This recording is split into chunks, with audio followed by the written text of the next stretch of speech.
رمضان المبارک کی اہمیت کا اندازہ آپ اس بات سے لگا سکتے ہیں کہ رمضان المبارک اور اس کے روزوں سے متعلق احکامات اللہ تعالیٰ نے قرآن حکیم میں ایک ہی جگہ پر بیان کر دیے ہیں۔ پورا ایک رکوع سورۃ البقرہ کا رکوع نمبر 23 آیت نمبر 183 سے لے کر 188 تک مسلسل 6 آیات، اور ان میں کافی لمبی لمبی آیات بھی ہیں۔ آلموسٹ آپ سمجھ لیں یہ تقریباً 1.5 صفحے پہ پھیلا ہوا یہ رکوع ہے پورا، سب کچھ اس کے اندر بیان ہو گیا۔ نماز کے احکامات،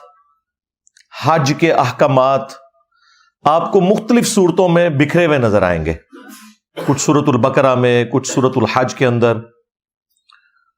کچھ سورہ ابراہیم کے اندر۔ لیکن رمضان مبارک کو اللہ تعالیٰ نے اس اعتبار سے ممتاز بنایا ہے کہ جو کچھ ڈسکشن کرنی تھی نا وہ قرآن میں ایک ہی جگہ پہ کر دی ہے۔ اس کے سارے احکامات بھی بیان کر دیے ہیں جو موٹے موٹے تھے، اس کی فرضیت کا بھی ذکر کر دیا، اور وہ سورۃ البقرہ کا رکوع نمبر 23 ہے، آیت نمبر 183 سے 188 تک۔ پلس اس سے متعلقہ جو صحیح الاسناد احادیث ہیں بخاری اور مسلم میں ہی درجنوں کی تعداد میں آپ کو ایک جگہ کمبائنڈ فارم میں مل جائیں گی مشکات المصابیح کے اندر، جو میں نے بارہا تعارف کروایا کہ یہ انسائکلوپیڈیا آف حدیث ہے۔ اہل سنت کی مین سٹریم کی آلموسٹ 13 کتابیں انکلوڈنگ کتب ستہ، بخاری اور مسلم اور سنن اربع یعنی ابو داؤد، ترمذی، نسائی، ابن ماجہ، اس کے نوٹس ہیں۔ اس میں پہلی جلد کے اینڈ کے اوپر جا کے آپ کو رمضان المبارک سے متعلق ایک ایک تفصیل ملے گی، چاہے وہ رؤیت ہلال کا مسئلہ ہو، مون سائٹنگ کا مسئلہ ہو، رمضان المبارک کے فضائل ہوں، لیلۃ القدر ہو، نفلی روزوں کے کیا احکامات ہیں، فرض روزوں کے کیا ہیں، ایک ایک تفصیل ملے گی آپ کو۔ اور یہ جو مشکات کے اندر احادیث ہیں یہ آلموسٹ 153 احادیث ہیں، انٹرنیشنل نمبر کے مطابق 1956 سے لے کر 2108 تک، یہ مسلسل 3-4 چیپٹرز کے اندر آپ کو اکٹھی احادیث مل جائیں گی، کہیں دور جانے کی ضرورت نہیں پڑے گی۔ ایک جگہ آپ کو ایک نوٹس کی شکل میں مشکات کے اندر یہ ساری احادیث مل جائیں گی انشاءاللہ، وہ میں آج کور بھی کر دوں گا ساتھ ساتھ۔ تو میں نے ارادہ کیا ہے کہ میں ایٹ لیسٹ جو رمضان مبارک سے متعلق جتنے بھی قدیم اور جدید فقہی احکام و مسائل ہیں جو ایک عام مسلمان کی ضرورت ہے، اسے ایک ہی جگہ ریکارڈنگ میں لے آؤں۔ ویسے تو میں نے 2017 میں 5 کنٹینیوس لیکچر 1.5-2 گھنٹے کے ریکارڈ کروائے تھے، مسئلہ number 53 A B C D E تک،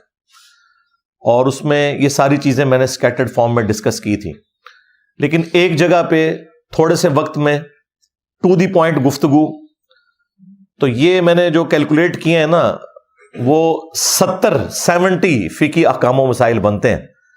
اور جب میں ان کو بیان کروں گا تو شاید یہ 100 سے زیادہ بن جائیں ان کی آگے جو کورالریز ہیں، لیکن یہ ایک جگہ جمع ہو جائیں گی انشاءاللہ تعالی، اور پھر یہ آپ کے سامنے ایک ویڈیو بک ہوگی۔ جب کبھی بھی آپ کو رمضان المبارک سے متعلق کوئی چیز پوچھنی ہوگی، سمجھنی ہوگی، تو آپ یہ ایک ویڈیو لگائیں، ایک ایک چیز آپ کے سامنے انشاءاللہ آ جائے گی انشاءاللہ تعالی۔ سورۃ البقرہ کا جو رکوع میں نے ذکر کیا آیت نمبر 183 سے لے کر 188 تک،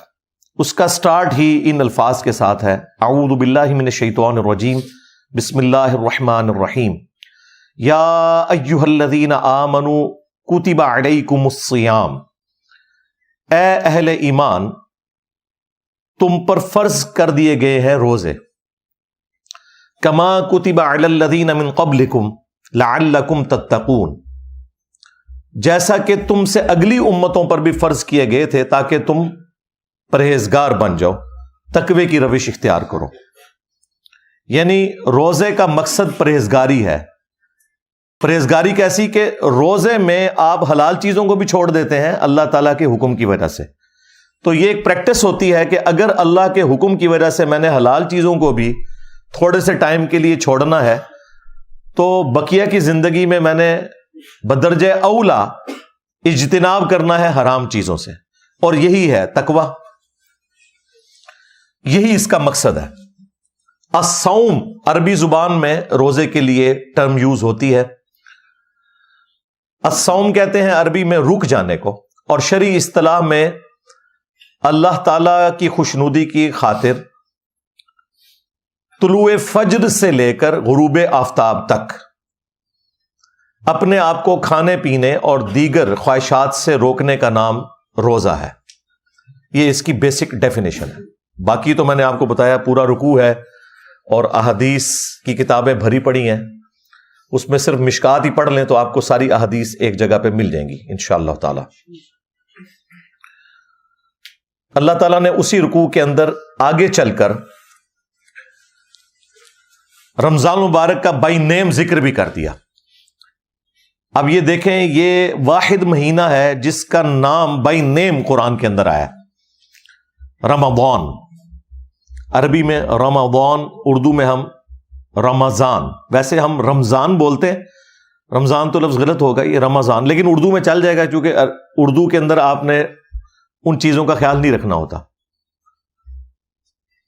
تو وہ اسی رکوع میں آگے چل کر اللہ تعالیٰ فرمایا شہر رمضان الذی انزل فیہ القرآن. رمضان کا مہینہ تو وہ مہینہ ہے کہ جس میں القرآن نازل ہوا. ھدی للناس، جو پوری انسانیت کے لیے ہدایت کی کتاب ہے، یعنی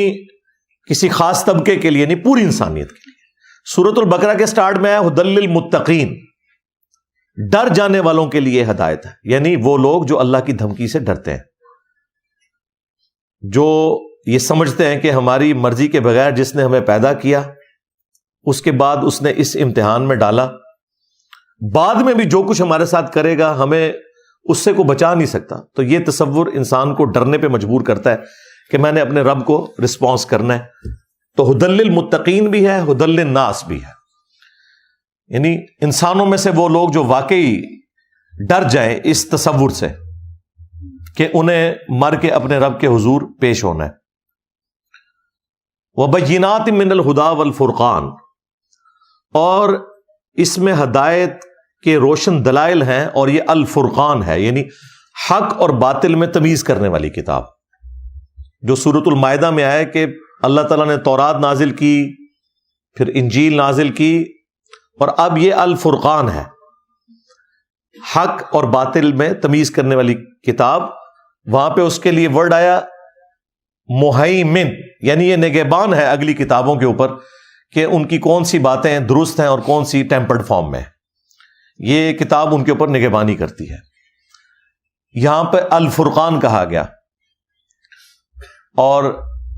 خود ہمارے محبوب امام کائنات سید الاولین والآخرین شفیع المذنبین رحمت للعالمین خاتم النبیین سیدنا و مولانا امام اعظم محمد رسول اللہ صلی اللہ علیہ وآلہ وسلم کے لیے بھی صحیح بخاری میں الفرقان کی ٹرم یوز ہوئی ہے. محمد فرق بین الناس، محمد لوگوں میں حق اور باطل میں فرق ہے، یعنی نبی علیہ السلام کی پیروی کرنے والا حق پر ہے، آپ سے مخالفت کرنے والا باطل کے اوپر ہے. تو قرآن بھی الفرقان ہے اور رسول اللہ بھی الفرقان ہے صلی اللہ علیہ وآلہ وسلم. پھر اللہ تعالیٰ نے ساتھ ہی فرما دیا فَمَنْ شَهِدَ مِنْكُمُ الشَّهْرَ، اب جو کوئی بھی تم میں سے رمضان کا مہینہ پائے، فَلْيَصُمْ، تو اس کا کام ہے کہ اس میں وہ روزے رکھے. اور پھر آگے اس کے احکامات آئے کہ روزے کی لینتھ کیا ہے، اس میں کون سی شرعی پابندیاں ہیں، جو لوگ روزہ رکھنے پر قادر نہیں ہیں، بیمار ہیں، ان کے لیے شرعی حکم کیا ہے، مسافر کے لیے کیا ہے، مریض کے لیے کیا ہے. پھر میاں بیوی کے تعلقات کے پوائنٹ آف ویو سے بھی چیزیں ڈسکس ہوئیں. وہ آپ خود پڑھ لیجئے گا، اگر میں ایک ایک چیز کو اس طریقے سے ڈسکس کروں گا تو پھر تو کافی زیادہ ٹائم لگ جائے گا، لیکن چونکہ یہ ساری باتیں آج آٹومیٹکلی کور ہو جائیں گی ہمارے فقہی احکام و مسائل کے اندر انشاءاللہ تعالی.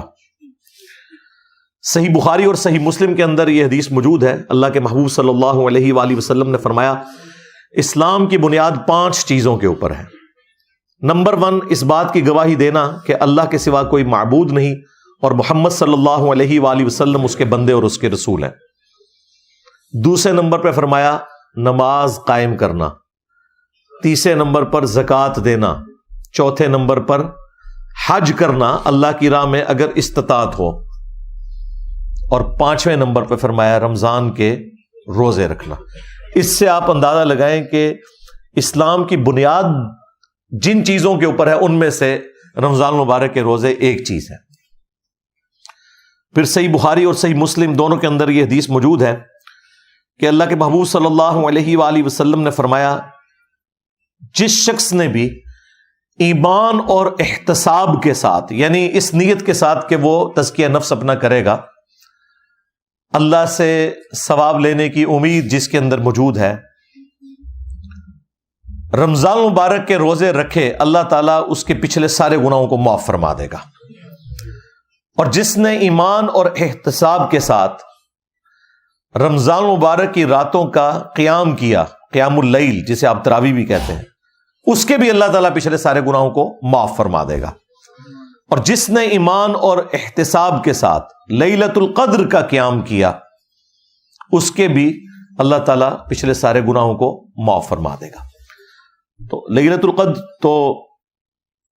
رمضان مبارک کے آخری عشرے کی طاق راتوں میں آتی ہے۔ یہ پچھلے دنوں جو میری شب برات سے متعلق ویڈیو ریکارڈ ہوئی تھی، اس میں نے تفصیلاً اس کے اوپر گفتگو کر لی ہے کہ وہ سارے فضائل جو یہ شب برات کے لیے بتاتے ہیں وہ بیسیکلی لیلۃ القدر کے ہیں، جس کے بارے میں پوری سورت قرآن میں نازل ہوئی ہے، انا انزلناہ فی لیلۃ القدر۔ ایک اور حدیث ہے صحیح بخاری اور صحیح مسلم کے اندر کہ اللہ کے محبوب صلی اللہ علیہ وآلہ وسلم نے فرمایا کہ جب رمضان مبارک کا مہینہ آتا ہے تو اللہ تعالی جنت اور رحمت کے دروازوں کو کھول دیتا ہے اور جہنم کے یعنی دوزخ کے دروازوں کو بند فرما دیتا ہے، اور سرکش جو شیاطین ہیں انہیں جکڑ دیا جاتا ہے۔ سارے شیاطین نہیں قید ہوتے، سارے قید ہوں تو آپ کو جمعہ پڑھانے کے لیے کون آئے؟ سارے نہیں قید ہوتے، ظاہر ہے یہ تو سلسلہ برل اوورال ایک ماحول بن جاتا ہے نیکی کا کہ سرکش شیاطین کو قید کر دیا جاتا ہے۔ باقی جو انسان کے ساتھ نفس لگا ہوا ہے، جو انسانوں میں شیاطین ہے، وہ تو اسی طریقے سے گھوم پھر رہے ہوتے ہیں، لیکن پھر بھی رمضان میں دیکھیں شیاطین قید ہونے کا یہ فائدہ آپ دیکھیں کہ رمضان نشریات میں سارے اکٹھے بیٹھے ہوتے ہیں، آگے پیچھے نہیں اکٹھے ہوتے، اور وہاں پہ افطاریاں بھی اکٹھی کرتے ہیں، اور جو تھوڑا سا شیطان اندر باقی ہوتا ہے نا، وہ انہیں مجبور کرتا ہے کہ جب نماز کا وقت آتا ہے تو سب لوگ اپنی اپنی علیحدہ علیحدہ نماز پڑھتے ہیں، یا اپنے مدارس میں جا کے ایک دوسرے کے پیچھے نہیں پڑھتے، اگر کوئی پڑھ بھی لے غلطی سے تو بعد میں لوٹاتے ہیں۔